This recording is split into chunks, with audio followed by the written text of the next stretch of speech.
first, fighting out of the BW3 red corner, a mixed martial artist standing 5 feet 10 inches tall and weighing at 212 and 1/2 pounds. In 4 MMA bouts, he has an even record of 2-2. Representing Portsmouth Fight Club, he hails from Portsmouth, Ohio. Please welcome Mikey Furnier. I don't care what you say, I like the nickname. Yeah, it's something else. Fighting out of the blue corner. He is a wrestler boxer, standing 6 feet 2 inches tall and weighing in at 259 and 1/2 pounds. He is undefeated inside the cage with a record of 1-0. Representing Strike Fitness MMA, he hails from the capital city of Columbus, Ohio. Please welcome Chris the Viking Warrior.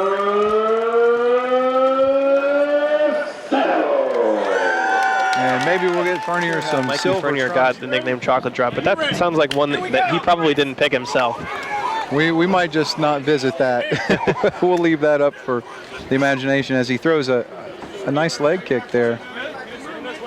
And both fighters immediately, Mikey Furnier in the red glove tape, the tight bad boy shorts. Chris Settles in the blue glove tape and the black bad boy board shorts. Well, see, Dave, this is what I was talking about. See how Settles is just really, no pun intended, he's settling in, he's paying attention, he's timing out his rhythm. That's what you like to see out of a big guy. Nice outside leg kick there, though, from Mikey Furnier. As he throws another. Whether or not those look like much, they definitely don't feel good. No, it definitely wears on your leg. There's a nerve pack that runs right there in your thigh.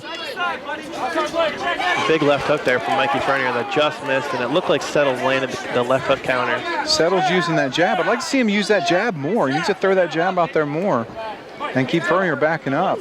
Yeah, I'm always a guy who says that if an amateur fighter can learn how to counterpunch, he can win probably half of his fights at least, just based off of counterpunching. I agree with that. You gotta get that jab in their face. Here, you're setting it up.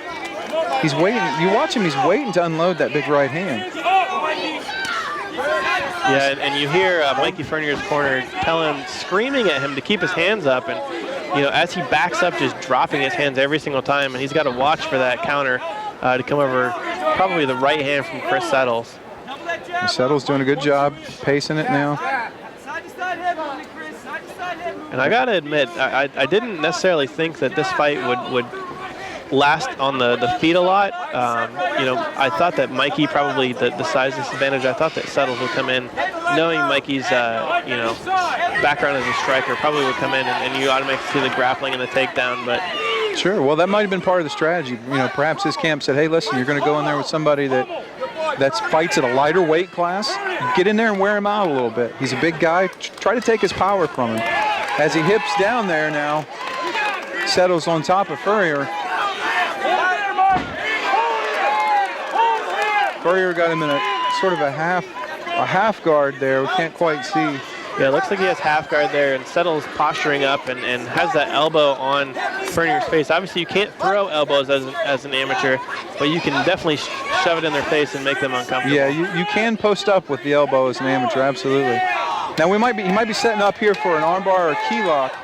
It looks like Settles in full mount here now with Furnier on bottom. Furnier not really doing too much to try to get out of this position. He's just going to rain down. Now, if he hips out, if he can hip heist and get himself out, he needs to start shrimping here. Yeah. Furnier gives Settles his back here. And Furnier needs to immediately go to hand control here or he's going to get choked. Now, they're setting up for that key lock there. Yeah, you can definitely see the key lock. And Settles looks like he has some wrestling experience here, doing good things on the ground. And wow, what a great first round. Wow, that seemed like a quick first drop in half guard and then full mount. Furrier in his corner, bleeding from a small laceration to his cheek, could be his ear there. They usually just put their arms out in front of them and you can just grab right on, but he didn't do that. But you got to give Furrier credit for hanging on there. Yeah, he's more game fighter than that. Furnier putting up some fight, that's for sure. We're going to see, I think we're going to see more of the same here, David. I think Settles is going to come out and look to take it down again. But yeah, I think Mikey Furnier has to stay on the outside, pick his shots. You know, if he wants to try to land that big right hand, then don't try to get inside on it. And then again, you know, I'd like to see Chris Settles start going a little bit looser with his hands.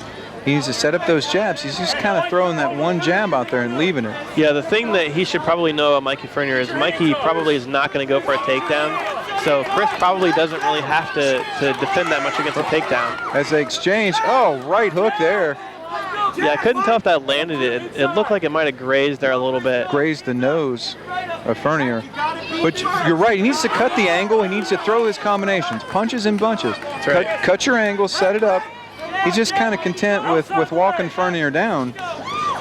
That's right, and Settle's actually here with a decent amount of head movement, and actually both guys here have a good amount of head movement.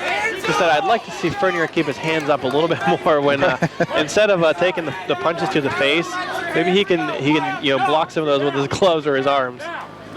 If he doesn't, I tell you, Chocolate Drop's going to take a dive. That's for sure. You're right. You got to keep those hands up. Knowing that he trains with Tim Dunn, and maybe Tim, some of that iron chin rubbed off on Mikey Furnier. Tim Dunn with not a glass jaw with him, that's for sure. He's a guy who there we go with that two-piece. That's what I'm talking about, Dave. That's the intensity he needs to bring as he gets stunned again. And Furnier just eating the shots here to the face. You never want to block punches to your face.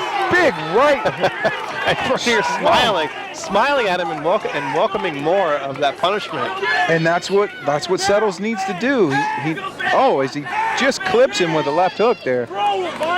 This is a great test for Chris Settles here against a guy, Mikey Furnier, who's absolutely never going to back down, especially in the striking department. And there's that good head movement you talked about there by Furnier as he was able to dodge the first of that two-piece combination. Furnier here still a little bit closer than I'd like him to be. I'd like him to be a little bit more on the outside. Those leg kicks seemed like they were working early in the first round and then again early in the second round. And maybe he needs to go a little bit more to the kicks as opposed to the punches. I think he heard you there. It's a high kick, landed to the upper right thigh of Settles. Furnier now standing straight in front of Chris Settles with his chin straight up in the air. Oh, he just took another shot. Another left and another left. And there he's starting to throw a little bit. Now he goes to the double. Nice takedown. Oh, it looks like Furnier may have been hurt there for a second. Turtled up there as he landed up quick. Ground. I don't think he liked how he landed. It looked like it stunned him a little bit as Settles tries to take the back now. We're nearing the end of the second round here. Just an absolutely great fight between two young, hungry fighters. And Settles going to try to actually manhandle him over. So there it is. He got his hand out. Wow. And I will survive and do the absolute bare minimum, even though he might not be able to absolutely getting, I'm going to say, manhandled and just out. That's the key to victory, and especially in the amateur ranks, more so than anything. These guys putting on an early candidate for fight of the night, and if Mikey knows how to do one thing, he knows how to be involved in the best fight of the night. So absolutely, and this is the third and final round. We're going to see if Settles can capitalize. Settles just working that jab there. A great thing for a young fighter to do. Just kind of work the jab, work his offense, get cage time, kind of control the fight. And this does two things. It brings your confidence up, and it also instills in you that ability to know that you can get in there and do this and have courage under fire, because like I said earlier in the intro, it's all fun and games till you start getting hit in the face. A lot of people forget that. You maintain your composure and you execute your game plan. That's right, and Settles, this is going to do wonders for him. Out there against a live gun like Mikey Furnier, who's going to throw big shots, and as we just saw Chris Settles throw a big shot there, but out there against a guy who's going to throw big shots and test your chin and test your ability to box defensively as well as offensively. I think Settles needs to get Furnier up against the cage like he's doing now. There he goes down with that double under. As he takes side mount now he's trying to isolate that arm to get it down. Looking for a crucifix position. If he can get that knee on his stomach, we're going to watch that right knee. If he can pull that right knee up onto Furnier's stomach. And my old MMA coach, Josh Williams, has a very grinding style.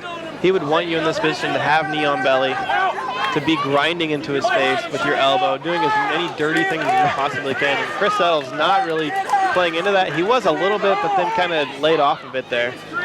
Well, I think what Settles needs to do is go to a north-south position. He's just content and staying in that half-back position. Yeah. But then again, Furnier not really offering much resistance. He's just kind of hanging out down there. And Settles there throwing a lot of body shots and a big knee to the body. Hey, watch him reach down and try to pick that ankle every once in a while to straighten Furnier out, but he's just going to knee there, another big right knee. And those body shots are like vitamins. You don't see them immediately, but they add up, and they pay off down the line. They do, absolutely. And, you know, Todd Augusta, our seasoned referee, keeping a good eye on this one because, you know, Furnier not really doing much on the ground. Yeah, I don't think he's in too much trouble, but he isn't providing much offense here. Right, he's still inactive. He's just eating punches here. That's what the referees look for as Settles is postured up. He's raining it down, Dave. This could be it. I don't know if, I mean, Furnier's doing enough to throw up his hands to defend it. He's not eating all of those to the face, although about half of them he is.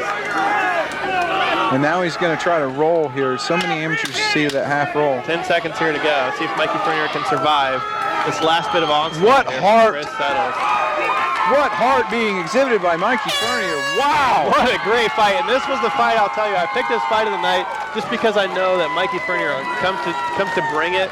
And Chris Settles, you know, definitely won. The final bell has rung and your judges have spoken. All three judges saw it the same. Harry Riles, Will Messer, and Gene McGinnis with scores of 30 to 27 for your winner by unanimous decision and still undefeated.